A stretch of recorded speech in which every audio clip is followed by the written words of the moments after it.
गृहस्थ हो तो पवित्र वस्त्र पहने, और त्यागी हो तो जैसे मिल जाए भगवत कृपा से वैसे वस्त्र पहने। प्रारब्ध के अनुसार तुम्हें जैसी व्यवस्था मिली उसमें संतोष करना सीखो, मांग मत रखो। प्रभु की प्राप्ति के लिए खास बात ध्यान रखनी है, अपनी उपासना में दृढ़ श्रद्धा रखो और सर्वश्रेष्ठ भाव रखो, पर दूसरे किसी की भी निंदा न करो। अगर किसी की भी निंदा करोगे तो फिर माया तुम्हें मुक्त होने नहीं देगी। मन को, वाणी को, शरीर को संयम में रखो, अर्थात भगवत भजन, भगवत वार्ता और मौन। मन का संकल्प विकल्प रहित होना, विषयों का चिंतन न करना, प्रभु के रूप का, नाम का, धाम का, लीलाओं का चिंतन करना। शरीर का शास्त्र संयम से वर्ताव करना। अब माया मुक्त होते चले जाओगे। इनमें किसी में भी त्रुटि ना हो, सावधानी रखो। अपनी इंद्रियों को सावधान रखो, किसी के दोष न देखने पावे। कोई गलत चेष्टा देखेंगे तो ये भी गलत करने के लिए तैयार हो जाएंगे। हे राजन, श्रवणम कीर्तनम ध्यानम हरेरद्भुत कर्मणः जन्म कर्म गुणानां च तदर्थे अखिल चेष्टिता। श्री भगवान के बड़े अवतार हुए हैं, बड़ी अद्भुत अद्भुत लीलाएं हैं।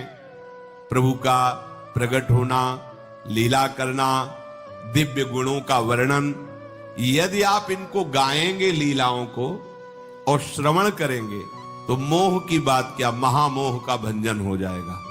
बड़ी सामर्थ्य भगवान के चरित्रों की, महिमा बड़ी है। अगर इनको आप सुनेंगे, बार बार सुनेंगे, तो आपको और कोई साधन करने नहीं पड़ेंगे, अपने आप सब साधन प्रकाशित हो जाएंगे। जहां कहीं कभी भी किसी का उद्धार की बात आई है तो भगवत चरित्र सुनने से ही आई है।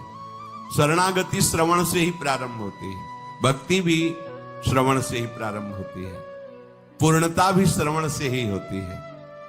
श्रवण सुजस सुनी आयऊ, और श्रवणम कीर्तनम स्मरणम। पहला श्रवण, खूब भगवत चर्चा सुनने का स्वभाव बना लेना चाहिए। पर देखा जाता है कि 20 वर्ष भगवत चर्चा सुनने पर रंग नहीं आता, क्योंकि ये तो बना लिया स्वभाव कि जहां भी कथा हो रही सुन रहे, और बाद में निकले तो बख्शते वो किसी को नहीं, सबकी निंदा करते हैं। बस किसी एक की प्रशंसा, एक की निंदा, तुम्हारा सारा का सारा सत्संग बेकार हो गया। अगर सत्संग को सुरक्षित रखना है तो ना किसी की स्तुति, ना किसी की निंदा, जो सुना है उसको अपने जीवन में मनन करते हुए उतारे। प्रभु की लीलाओं का श्रवण और प्रभु के नाम का कीर्तन और प्रभु के रूप का ध्यान, ये 3 बातें बहुत जल्दी भगवत प्रेम प्रकट कर देती है। ये 3 बातें बहुत जल्दी भगवत प्रेम प्रकट कर देती हैं। प्रभु के अवतार लीला चरित्रों का खूब गायन करे, खूब श्रवण करे। भगवान की अवतार लीलाएं भी हैं और प्रभु की प्रेममय निकुंज लीलाएं भी हैं। तो अगर आपका निकुंज लीला में प्रवेश नहीं है तो प्रथम सुने भागवत, भक्त मुख भगवद वाणी, भगवान के अवतारों का, भगवान की अवतार लीलाओं का श्रीमद् भागवत में खूब बढ़िया वर्णन है। पढ़ो, सुनो, क्या होगा इससे? मोह का नाश हो जाएगा। दूसरी बात, नाम कीर्तन, ये तो महान अमृत है। बिल्कुल विश्वास कर लो, नाम कीर्तन अमृत है। ताली बजा के, मंजीरा बजा के, ढोल बजा करके, नाच करके, जैसे बने, अकेले 4 लोग जैसे बने, नाम संकीर्तनम यस्य सर्व पाप प्रणाशनम। देखो, भगवत चर्चा ने महामोह का नाश कर दिया और भगवान नाम कीर्तन ने सब पापों का नाश कर दिया। नाम संकीर्तनम यस्य सर्व पाप, सर्व पीछे बीच में जो भी जमा संचित कृप सबको भस्म करने की सामर्थ्य नाम कीर्तन, ये जो राधा राधा आप बोलते हैं, बहुत अमृत है, बहुत अमृत। और प्रभु के रूप का ध्यान, ये तीन बातें बहुत जल्दी माया मुक्त कर देंगे, आपको भगवत प्राप्ति करा देंगे। प्रभु के रूप के ध्यान के लिए ही दिव्य श्यामा श्याम ने बिहारी जी का रूप धारण किया। ये किसी मूर्तिकार की रचना नहीं है।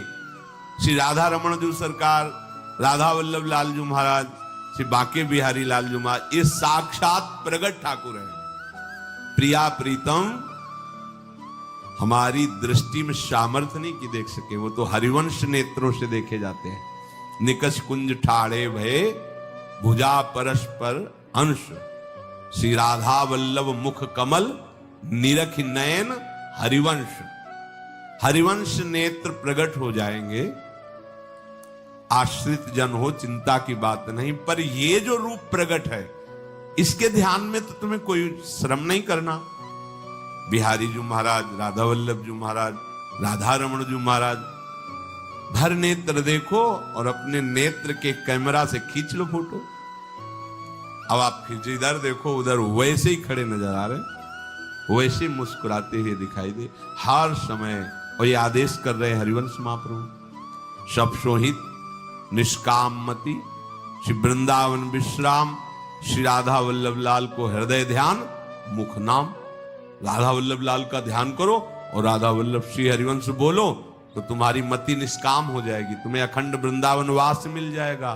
प्यारे जी तुम्हें प्यारे लगने लगेंगे। ये तीन बातें आपको निश्चित भगवत प्राप्ति करा देंगे। इष्टम दत्तम तपोजप्तम वृत्तम यच्चात्मनः प्रियम, दारान श्रुतान गृहान प्राणान यत परस्मयी निवेदनम। जो भी तुम्हारे द्वारा यज्ञ दान तप अथवा जप सदाचार, ये सब प्रभु को अर्पित कर दो, अविनाशी हो जाएगा। प्रभु को अर्पित कर दो जो भी तुम्हारे द्वारा होता है। हे प्रियालाल, आपकी प्रसन्नता के लिए फिर दोबारा कह रहे हैं, स्त्री पुत्र घर जीवन और